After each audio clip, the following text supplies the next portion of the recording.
The credit limit you actually get matters far more than the maximum limit shown in an advertisement, and neither Verve card nor Arro card guarantees that every approved applicant will receive the same credit line. Your income, credit profile, and the issuer's review all influence the final limit. By the end of this video, you'll know how these two cards differ, what real-world limit actually means, and which one is more likely to fit your situation. Here's the direct answer. Neither card consistently offers a higher limit to every applicant. If you're comparing them solely to get the largest available credit line, there isn't a universal winner because both issuers make individual credit decisions. The Verve card is designed for people who are building or rebuilding credit. Approval and the assigned credit limit depend on the information in your application and credit history. Two applicants can receive very different starting limits, even if they apply on the same day. The Arro card takes a different approach by looking beyond traditional credit scores when evaluating some applicants. That can make it appealing for people with limited credit history, but it still doesn't guarantee a larger starting limit.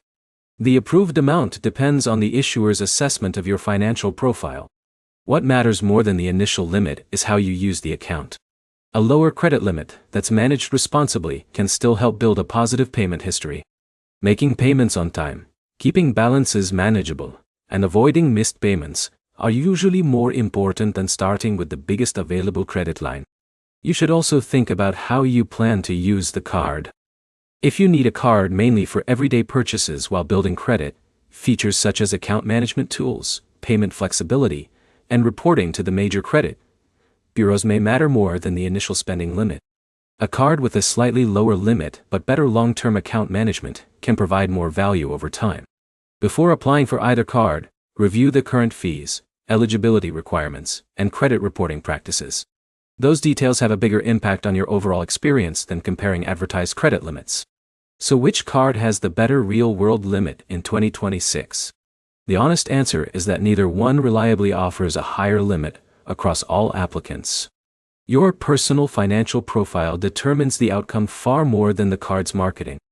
The better choice is the one you qualify for that, also fits your budget, and helps you build positive credit habits. The key takeaway is simple. Don't choose between Verve and Arro based only on expected credit limits. Compare the full account terms, use the card responsibly, and focus on consistent on-time payments.